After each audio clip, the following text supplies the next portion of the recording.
Oui, les amis ne sont pas sortis, ils sont déjà dans Comicspresso. Aujourd'hui, on va parler des deux premiers tomes de l'Energon Universe, le nouvel univers qu'on va retrouver chez Urban cette année. Le format Comicspresso, pour ceux qui ne connaissent pas, le temps d'un petit espresso. Je m'en vais vous parler d'un comics, en l'occurrence de deux. Voilà, sans montage, sans rien, quelques minutes, juste pour avoir mon avis sur ça. On est parti.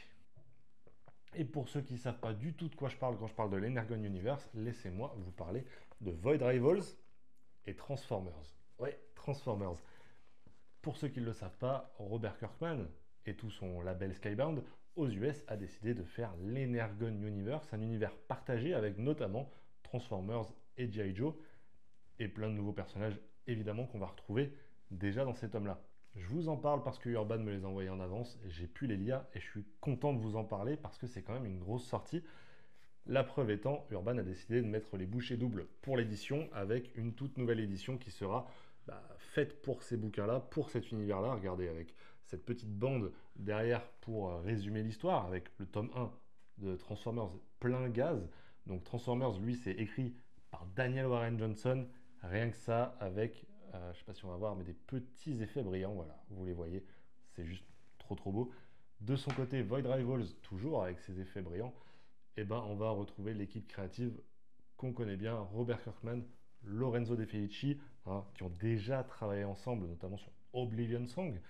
Et donc, ils se retrouvent là-bas sur Void Rivals, dans le label donc de Robert Kirkman. On va commencer par celui-là d'ailleurs, Void Rivals, ça va être le premier à sortir chez Urban le 14, je crois, le 14 juin. Donc Robert Kirkman, pardon, Lorenzo De Felici et Mateus Lopez à la couleur. Donc Void Rivals, qu'est-ce que c'est que cette ovni? Eh ben, on est bien dans le thème. L'histoire de Void Rivals, ça va se dérouler dans l'espace. Et on va avoir deux peuples qui vont s'affronter autour d'un trou noir qui en fait les sépare finalement. Ils s'affrontent parce qu'ils ont besoin de ressources pour survivre, tout simplement, pour que leur peuple puisse survivre. Et dans cette tourmente, il y a un pilote de chaque peuple. Donc un pilote masculin du premier peuple, un pilote féminin de l'autre peuple, qui vont se retrouver sur une lune tous les deux après un crash, après une bataille.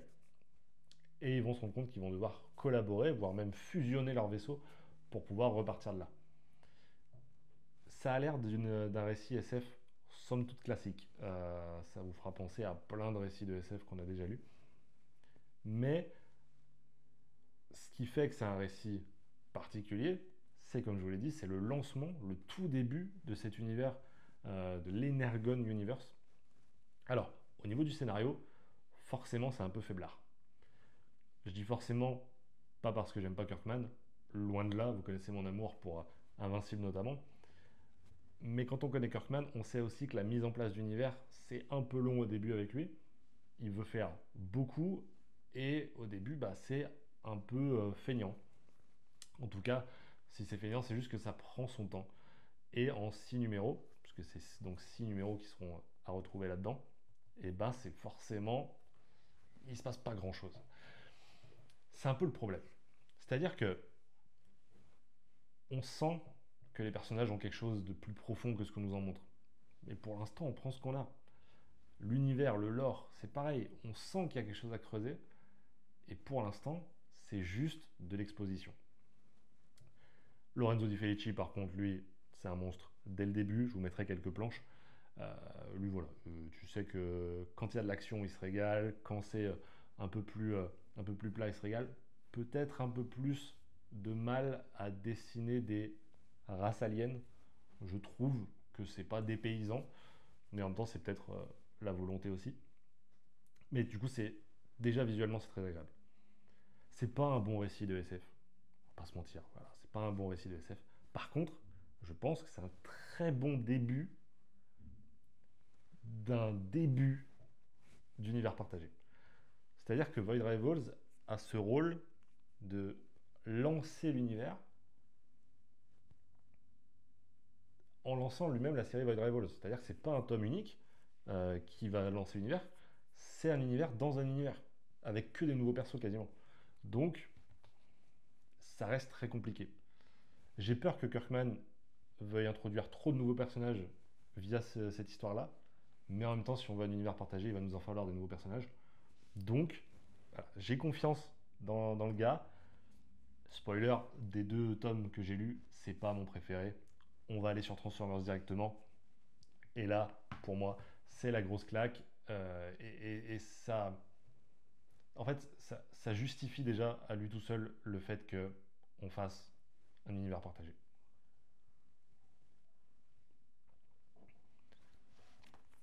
Transformers, donc de Daniel Warren Johnson.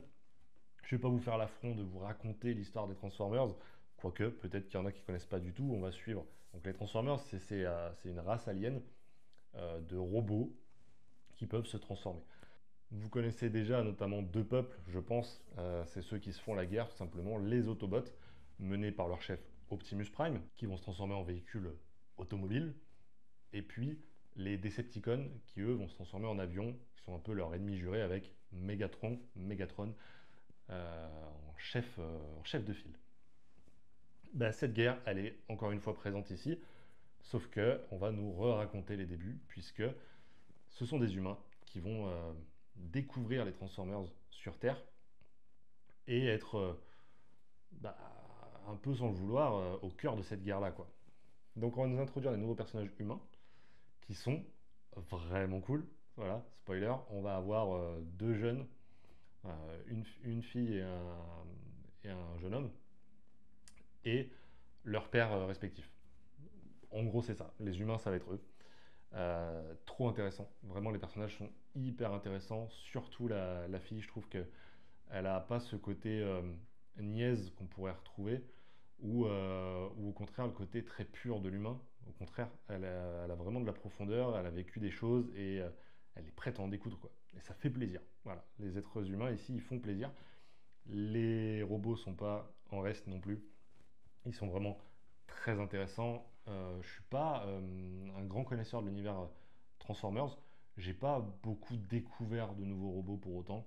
Je trouve que Daniel Warren Johnson, là-dessus, il frotte un petit peu la surface de ce lore sans vraiment y aller à fond dedans, sans vraiment nous révéler des trucs qu'on ne saurait pas. Voilà. Pour l'instant, il utilise les bases solides de l'univers Transformers pour pouvoir, j'imagine, construire derrière. Ça marche. Et ça marche. Déjà parce que Daniel Warren Johnson, et c'est euh, le plus grand truc de ce récit, c'est Daniel Warren Johnson qui fait du Daniel Warren Johnson. Il ne se travestit pas pour correspondre à des codes ou à un univers, il fait du Daniel Warren Johnson. Si vous aimez ça, vous allez retrouver sa patte, vous allez retrouver ses onomatopées sur toutes les pages, vous allez retrouver l'action à plus savoir quoi en faire, et vous allez même retrouver du catch. À partir de là, les gars, si vous aimez Daniel Warren Johnson, foncez sur ce récit, même si vous n'êtes pas fan des Transformers. Je suis sûr que vous pourrez kiffer. Pour les fans de Transformers, par contre, je pense que ça va être un peu plus compliqué peut-être. Effectivement, les robots, ils sont dessinés par Daniel Warren Johnson. Ça fait un visuel peut-être un peu déconcertant.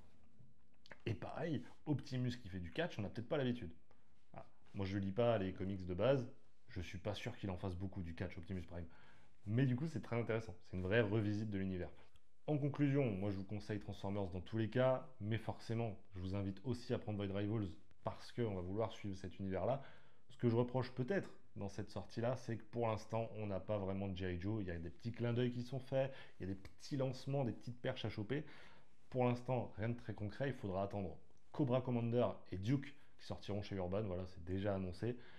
Avec Joshua Williamson aux manettes sur les 2 titres. Ça promet du gros. Moi, j'attends surtout G.I. Joe. Voilà, c'est le truc qui me hypait dans ce projet-là. Donc, très très hâte de voir ça. Un début d'univers efficace qui en dévoile pas trop. Ça risque d'en gêner certains, mais en même temps, ça a de quoi faire saliver. J'espère que vous aurez apprécié cette vidéo. N'hésitez pas à la partager, à liker, à vous abonner si ce n'est pas déjà fait.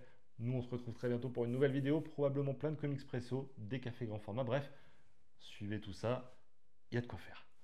Ciao tout le monde et bonne journée.